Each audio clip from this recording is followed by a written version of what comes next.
Quero que abram as suas Bíblias comigo em Mateus, capítulo 24, o terceiro versículo, Mateus 24, 3. Estando assentado no Monte das Oliveiras, chegaram-se a ele os seus discípulos em particular, dizendo: Dize-nos quando serão essas coisas e que sinal haverá da tua vinda e do fim do mundo. E então, no capítulo 1 de Atos, começando com o versículo 8, mas recebereis poder ao descer sobre vós o Espírito Santo, e sereis minhas testemunhas, tanto em Jerusalém como em toda a Judeia e Samaria e até os confins da terra. Ditas estas palavras, foi Jesus elevado às alturas, e uma nuvem o encobriu dos seus olhos. Eu creio que foi uma nuvem de anjos. Anjos anunciaram o seu nascimento, e creio que anjos o escoltaram de volta ao Pai. E estando eles com os olhos fitos no céu, provavelmente com lágrimas nos seus olhos, eis que dois varões vestidos de branco se puseram ao lado deles e disseram: Por que estáis olhando para as alturas? Este mesmo Jesus que dentre vós foi assunto ao céu, há de vir da mesma maneira como ouvistes subir para o céu. Que gloriosa promessa e esperança isto é para nós neste período da história. Sabem, quase todas as igrejas que eu conheço ensinam que Jesus vai voltar outra vez. E o mundo secular de hoje, os jornais seculares, estão falando sobre Armagedon. A revista Time disse no outro dia que a maior preocupação na vida de todo o povo americano é o vindouro apocalipse. Estão usando a linguagem da Bíblia, estão usando a linguagem do julgamento, estão usando a linguagem do livro da Revelação para descrever as coisas que estão acontecendo hoje. E vocês sabiam que as outras grandes religiões do mundo ensinam que alguém está para vir um dia destes? Uma declaração doutrinária judaica, elaborada pelos miodésios, proclama uma firme crença na vinda do Messias. Os hindus, que creem em 10 reencarnações do Deus Vishnu, dizem que 9 já aconteceram e a 10ª virá no fim dos tempos, quando ele virá como um herói conquistador. O budismo aguarda uma futura encarnação de Buda. O islamismo, tanto o grupo dos xiitas como o grupo dos suni, estão esperando a vinda de um líder nos últimos dias da terra. E os xiitas creem que ele já surgiu e está escondido em algum lugar secreto até o dia da sua manifestação antes do fim do mundo. E os sunis creem que ele ainda não apareceu na história do islamismo. Mas de onde vem essa crença universal? Eu creio que vem do princípio dos tempos, quando no 3º capítulo de Gênesis, Deus prometeu a vinda de um Salvador, a vinda de um Messias, que viria para destruir as obras do diabo. Mas os discípulos fizeram 2 perguntas.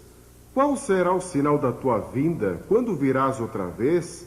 E quando vai ser o final dos tempos? Não sabemos a resposta delas. O Senhor Jesus disse que não devíamos especular sobre datas.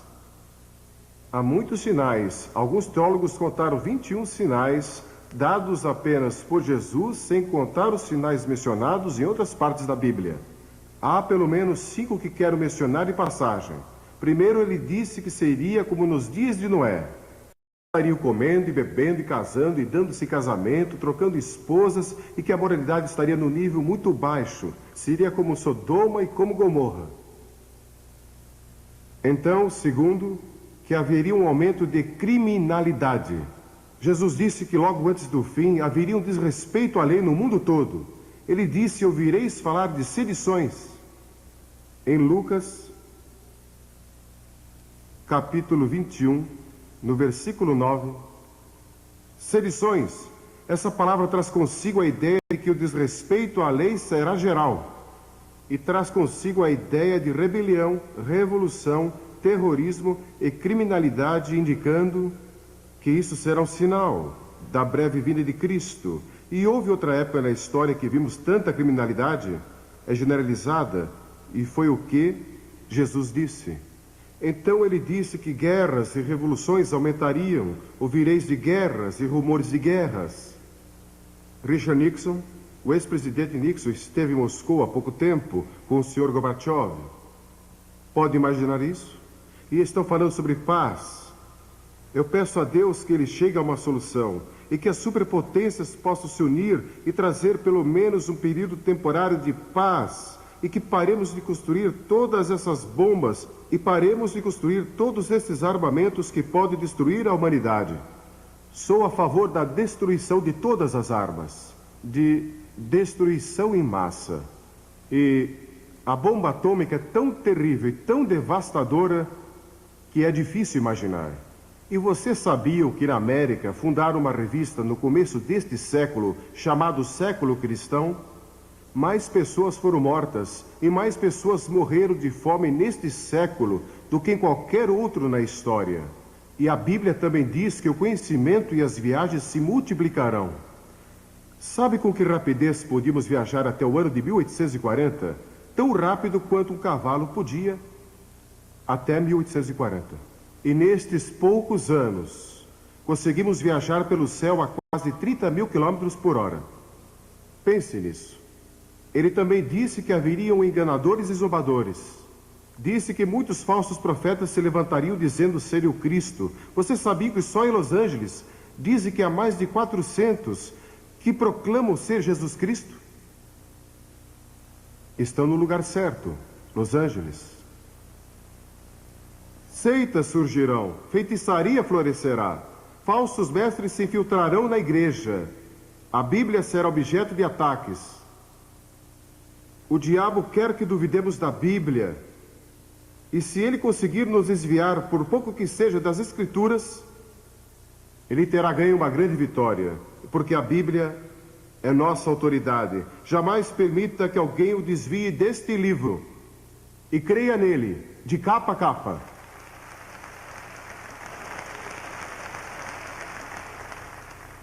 Agora, este mundo tem uma necessidade urgente de liderança. Quem vai acabar com o mal? Quem vai trazer paz a este mundo? A Bíblia diz que pessoas falarão de paz, paz, paz, quando não há paz. Nunca ouvi falar ou li de um momento na história em que a palavra paz foi usada com tanta frequência. Outro sinal que Jesus está para voltar. Um diplomata europeu disse algum tempo atrás que se o diabo pudesse resolver os problemas do mundo, ele seguiria o diabo. E alguns deles já estão seguindo o diabo. Uma menininha estava observando um velho relógio quando devia dar 12 badaladas e alguma coisa estava errada e deu 13 badaladas. Ela correu para a mãe e disse: "Mamãe, é mais tarde do que nunca foi antes."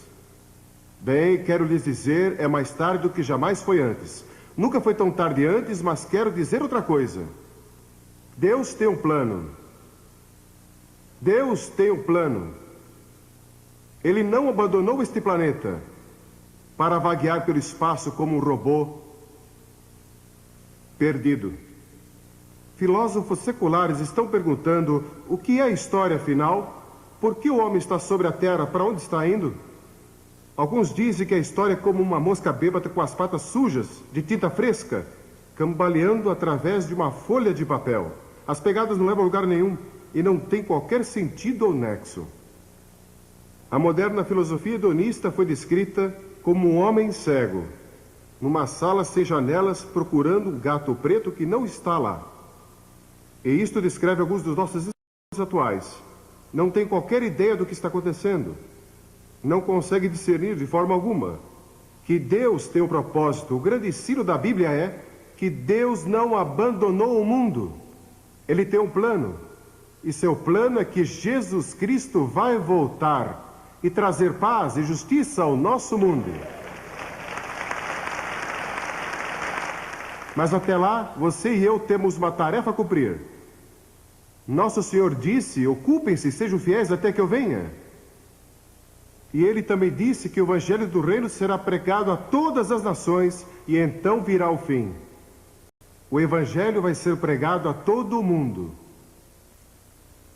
E no mundo sem esperança, devemos deixar Amsterdã com uma mensagem de esperança. A Bíblia diz que somos salvos e mantidos pela esperança, e a esperança não confunde. A Bíblia ensina que ele vai voltar entre nuvens, e todo olho o verá. E para nós que o conhecemos como nosso Salvador, vai ser um momento glorioso e emocionante quando Jesus voltar outra vez. E ele vai nos levar consigo, se cremos nele, e seremos arrebatados. E muitas coisas vão acontecer, mas não vamos falar nisso aqui. Mas para aqueles que rejeitaram Jesus Cristo, vai haver choro e pranto e ranger de dentes. Porque a Bíblia ensina que o inferno existe. Nós não gostamos de pregar sobre isso, nem falar sobre isso, mas está na Bíblia e Jesus falou mais sobre isso que qualquer outro. E se formos fiéis à Bíblia, pregaremos sobre o inferno e o julgamento, avisando o povo. E uma razão porque há tanto pecado no mundo hoje é porque o homem perdeu o medo de que existe um inferno. Devemos ajudar os necessitados, os pobres e oprimidos. Devemos lutar por justiça social. Mas nossa tarefa primordial é proclamar o Evangelho da redenção centralizado na cruz e na ressurreição. Pela primeira vez na história, temos a possibilidade de alcançar todas as nações com o Evangelho de Cristo. Estão sendo alcançadas hoje, todas, praticamente pelo rádio. O Dr. Profride estava falando comigo hoje. Ele é o fundador e diretor da Rádio Transmundial. E ele declarou que não há um lugar neste planeta hoje que não possa receber o Evangelho.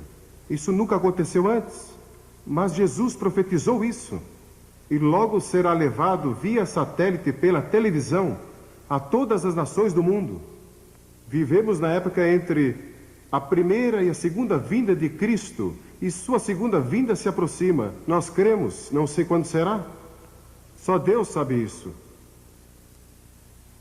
Mas é um fato incrível que Deus confiou a pessoas como você e eu, pecadores redimidos, a responsabilidade de cumprir aqui seu propósito divino. Por que não fez ele mesmo? Por que não usou os anjos? Por que confiou isso a nós? Eu não sei. Este é um dos mistérios mais profundos da soberania de Deus. Ele escolheu dar a nós o privilégio, o alto e santo privilégio, de proclamar sua mensagem do Evangelho do Reino. Já fui convidado a fazer muitas outras coisas da minha vida. Fui convidado a ser um embaixador, a ser um membro de gabinete, a ser ator de cinema e muitas outras coisas. Mas a minha resposta a esses convites é sempre a mesma. Deus me chamou para pregar o Evangelho. E eu não farei outra coisa enquanto viver além de pregar o Evangelho.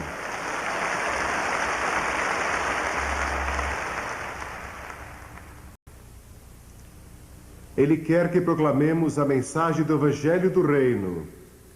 E isso quer dizer que o que estamos fazendo aqui em Amsterdã é mais importante do que o que estão fazendo nas Nações Unidas.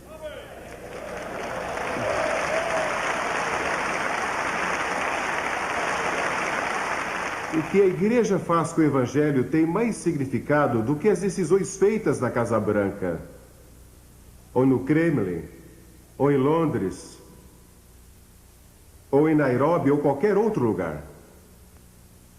Depois que o Evangelho do Reino for pregado em todas as nações, Jesus disse, então virá o fim. Não podemos estabelecer datas, mas eu creio que quando terminarmos a tarefa de evangelizar o mundo, não cristianizar o mundo nunca vai ser cristianizado. Não há promessa nas Escrituras de que o mundo todo vai se voltar para Cristo. Mas quando evangelizarmos, isso tem algo a ver com a segunda vinda de Cristo. Eu não entendo, mas isso me assombra. É difícil para mim acreditar que Deus confiou tal responsabilidade a nós. E estamos mais próximos de completar essa tarefa do que qualquer outra geração. Para a igreja de Filadélfia, ele escreveu, conheço as tuas obras, eis que tenho posto diante de ti uma porta aberta, a qual ninguém pode fechar. Quero dizer que não há uma porta fechada no mundo que possa permanecer fechada, quando Deus resolve abri-la. E não quero dizer que ele a abre para missionários, não digo que ele vai abri-la para que alguns de nós ocidentais vamos pregar e ensinar, ou vocês de outros países. Deus tem sua própria maneira de fazê-lo. Em todas as nações do mundo, eu estava falando com um homem de Nepal, e ele estava me contando sua experiência. Não vou mencionar outros países aqui, porque é um assunto muito delicado e eles podem ter problemas quando voltarem. Precisamos orar por essas pessoas. Mas a palavra de Deus não está presa. Este mundo pecador está às portas do julgamento e do anticristo. Mas Deus nos deu boas novas para proclamar ao mundo. Para estes últimos dias, Ele nos deu o poder espiritual e os recursos para levar o Evangelho ao mundo todo. Pense nisso, com o poder pentecostal, o poder do Espírito Santo, e com o rádio e a televisão e literatura e todos esses recursos, podemos alcançar o mundo todo, evangelizar o mundo e apressar a volta do Rei.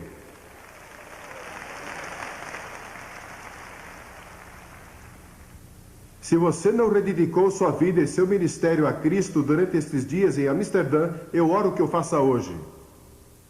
Visto que todas estas coisas serão assim desfeitas, deveis ser tais como os que vivem em santo procedimento.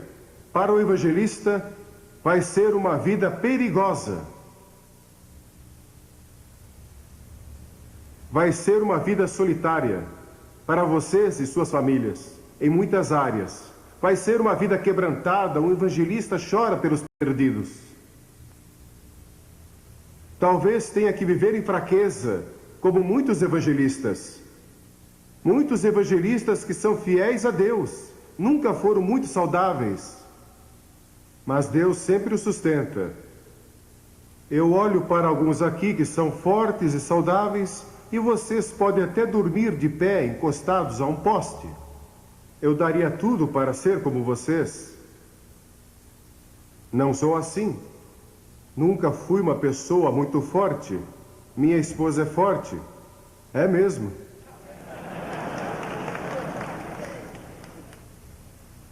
Ela nunca me bateu até hoje. Eu nunca bati nela. Acho que ela sentiu vontade muitas vezes. E com muita razão. Mas eu creio que estamos vivendo no último período da história.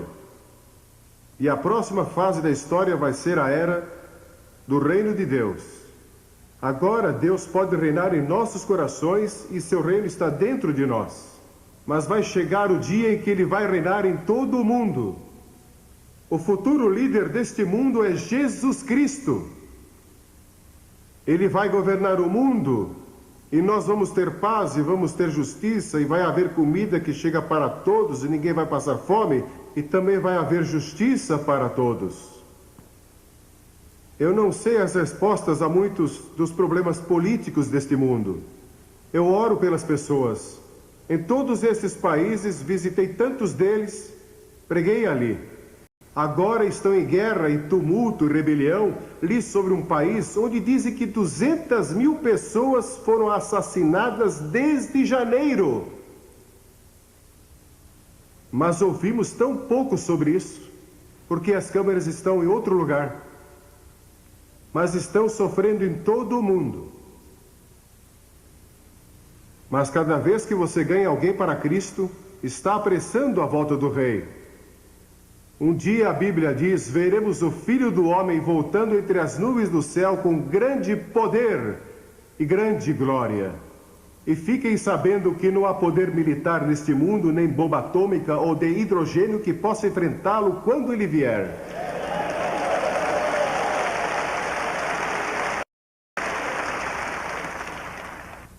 Um anjo é mais poderoso que todas as forças militares que possamos reunir neste planeta. E Deus tem milhares deles. E um dia virão com ele. Eu ouço os 4 cavaleiros, estão a caminho. Esses 4 cavaleiros posso ouvi-los galopando. Escrevi um livro sobre isso há alguns anos. E vocês sabiam, isso é interessante, esse livro foi impresso na União Soviética. com a permissão das autoridades. Mas os 4 cavaleiros vêm vindo e Jesus está para voltar, e Jesus vai reinar. O rei George II da Inglaterra viveu em 1743 e ele foi ao teatro Covent Garden, em Londres, e ouviu pela primeira vez o Messias de Handel apresentado ali. E o rei assistiu. E quando ele ouviu o coro do Aleluia e ouviu as palavras Rei dos Reis, Senhor dos Senhores, Aleluia, Aleluia, ele vai reinar por toda a eternidade, o rei se levantou.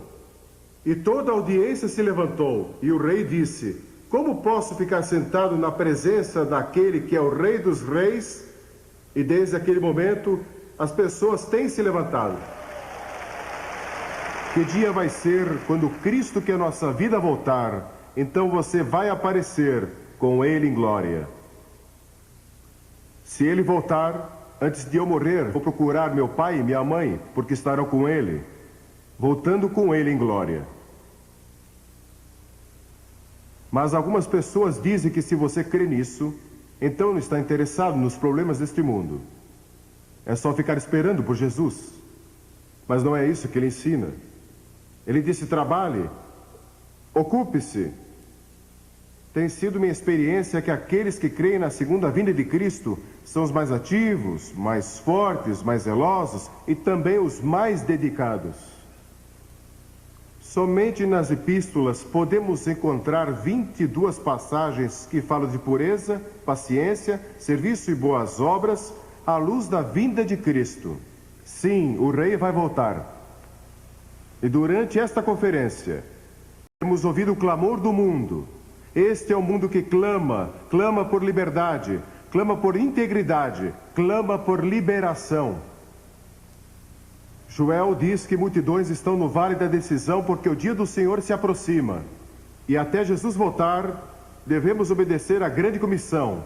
A seara, na verdade, é abundante, mas os obreiros são poucos. Orai, portanto, que o Senhor da seara mande trabalhadores para a sua seara. E acontecerá que todo aquele que invocar o nome do Senhor, ele será salvo. Vamos levar pessoas a invocar o nome do Senhor em todo o mundo. Quero fazer-lhes uma pergunta. Eu creio que há pessoas aqui hoje. Vocês vieram aqui a esta conferência e não têm certeza qual é o seu relacionamento com Cristo. Você não tem certeza se realmente é salvo. Tem algumas dúvidas a respeito? Não saia deste recinto aqui hoje sem resolver isso. Tenha certeza. Conheci muitos pastores e conheci muitos evangelistas que no fundo do seu coração não tinham certeza de seu relacionamento com Cristo. E alguns aqui.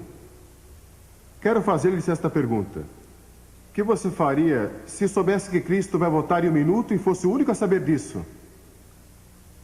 Você cairia de joelhos, clamando por misericórdia, compreendendo que nunca realmente o conheceu? Imagine que fosse 45 segundos. E há muitas pessoas a quem você deixou de testemunhar, e o sangue delas está em suas mãos. Ou se você fosse o único a saber que Cristo vai voltar em 30 segundos, você correria pelas ruas, gritando a plenos pulmões: Jesus está voltando, arrependam-se e creiam, arrependam-se e creiam. Ou se tivesse 20 segundos, e compreendesse que não viveu uma vida santa, não está pronto para encontrar a Cristo, e você está desesperado. 10 segundos.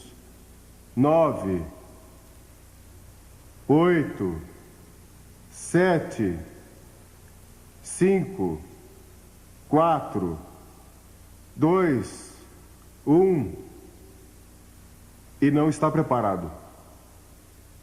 Você pode se preparar hoje. Vai chegar o dia quando todos os nossos sonhos e esperanças se realizarão, e Deus vai limpar as lágrimas de todos os olhos, e não haverá mais morte, nem tristeza, nem pranto, nem haverá mais dor, porque todas as coisas velhas terão passado. Sim, vou encontrar você no céu, se você conhece a Cristo. Vou ver você no céu e sei que vou para lá. Nunca tive dúvida a respeito. Sabe por quê? Porque se minha salvação dependesse de Billy Graham, eu estaria perdido. mas depende do Senhor Jesus Cristo e do que Ele fez na cruz e da sua ressurreição. Tudo está nele. Porque pela graça somos salvos, mediante a fé, e isso não vem de vós, é um dom de Deus, não de obras, para que ninguém se glorie. Se você conseguisse salvar a si mesmo, você andaria pelo céu dizendo, vejam, consegui chegar aqui sem a ajuda de ninguém. Mas o que você tem que fazer é chegar diante de Deus e dizer, Deus tem misericórdia de mim. Venha até a cruz. A graça de Deus vai alcançar você, não importa onde você esteja. Ouvi a história de dois rapazes numa universidade. E no quarto ao lado havia um jovem que era radioamador. Você sabe o que é um radioamador? Acho que sim, muitos aqui provavelmente fazem isso. Você tem um rádio que pode ser operário da sua própria casa e você pode falar com pessoas em todo o mundo. Então, esses jovens conectaram alguns fios àquele aparelho de rádio. E na noite seguinte anunciaram, com um tom de voz muito profissional, que a América estava sendo atacada e o país todo provavelmente seria destruído em menos de 1 hora. E aquele radioamador ouviu aquilo no seu aparelho. E ele acreditou. E saiu correndo e gritando a plenos pulmões. Preparem-se, vamos, preparem-se. Nós vamos ser destruídos em 1 hora. E sem os seus sapatos, vestido apenas com um short, ele correu até o dormitório das meninas e gritou em alta voz, preparem-se, o mundo vai acabar para nós em menos de 1 hora. E uma jovem abriu a janela e perguntou, você realmente crê nisso? Ele disse sim, ela disse, bem, se você crê, eu também creio. Eles foram e acordaram o Deu da universidade. E o Deu acreditou. Então ele acordou o presidente da universidade e ele acreditou. E quando faltavam cerca de 20 minutos para a hora marcada, eles estavam todos orando. Porque aquele jovem estava disposto a ser ridicularizado para comunicar a mensagem. Porque um homem creu. Ele conseguiu convencer toda uma universidade. Ele acreditou naquela mensagem falsa. Milhões hoje estão crendo em mensagens falsas. Nós temos a mensagem verdadeira, a palavra de Deus, o Evangelho de Jesus Cristo, mas nós cremos nele. Acreditamos nele.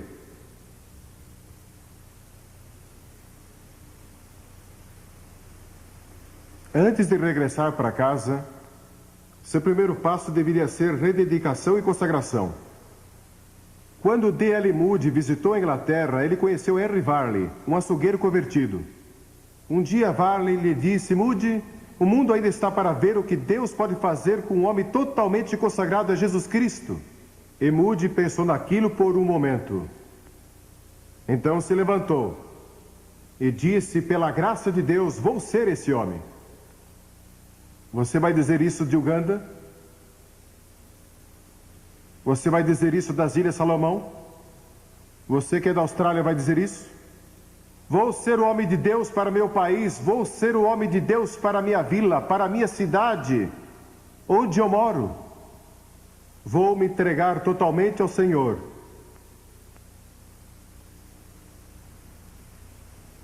Você já fez isso? Vou pedir que todos curvem a cabeça em oração.